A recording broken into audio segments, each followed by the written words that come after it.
Are you frustrated because your toddler has a habit of hitting other children?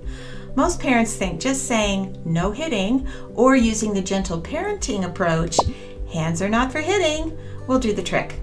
At least that's what they've been told. But they soon find out neither of those strategies work. Maybe this is you. You are ready to take your child to a play date and you have a bit of anxiety because you know from experience that it's likely during this event your child will hit another child, and the mother of that child is going to look at you with disdain, and you will be embarrassed at your child's behavior. And not only that, you want your child to be able to be in social situations without lashing out at others. So you go to the play date and, as expected, your child hits another and all your fears are realized. What can you do to stop this cycle of undesirable behavior? I'm going to give you 3 basic steps that will include a plan of action. The truth is, every behavior problem a child displays, including hitting, needs to be addressed in a way that will teach them a lesson that will cause them to want to behave differently the next time. Not just stop them from doing the undesired behavior for the moment. You want to be able to go to the next play date and know your child will consciously not want to repeat this hitting behavior. So let's say you are at the play date and your child hits another child. The first thing to do is to check your mindset. Recognize this behavior is an opportunity to teach them how to behave better in the future. It's very easy to get frustrated and angry in that moment.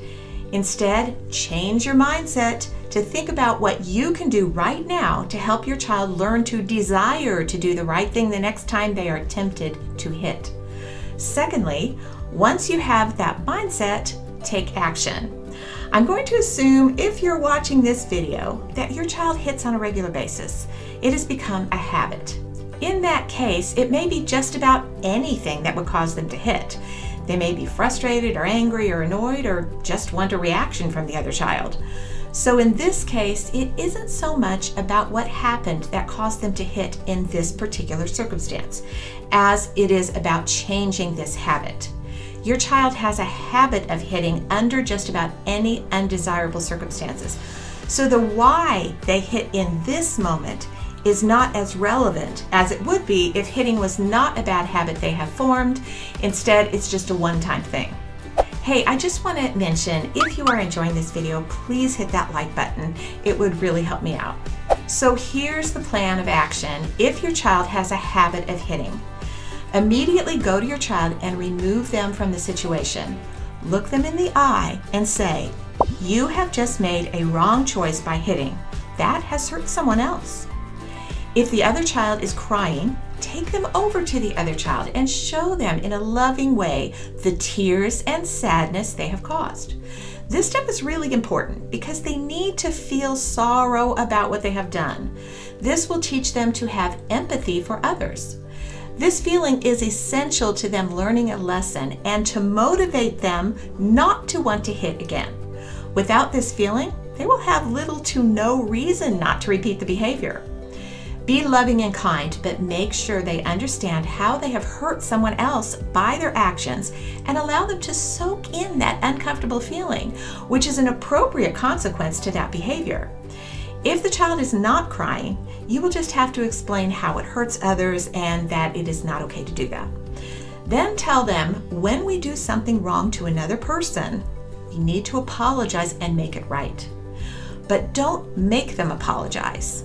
Tell them how to do it and then allow them time to decide when they will do it. So let them know they need to say they are sorry when they are ready and have them sit out of play until they are ready. Don't push it. They need to think about what they did, really soak it in, and realize that they will be removed from the fun if they behave that way.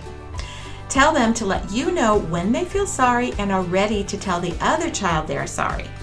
Of course, all this needs to be age appropriate and adjusted with the words you use per their understanding. If a child is old enough to sit and play with others at a play date, they are old enough to have this rudimentary conversation on some level. So talk to them in clear language per their age. Next, follow through. Once they indicate that they are ready, have them go over and apologize to the other child and give a hug if you feel that's appropriate. Then ask them if they feel like they can play now without hitting others. If they say yes, tell them you know they can do it and let them try again. But what if you're not around and your child's hitting when they go to daycare or at school? The next video will be a clear and easy plan to help you work with caregivers or teachers with a little extra incentive so your child will be motivated to stop hitting even when you're not around. To find out how to do this, click on the next video. Parents, you can do this. Thanks for watching, and I hope to see you here next time.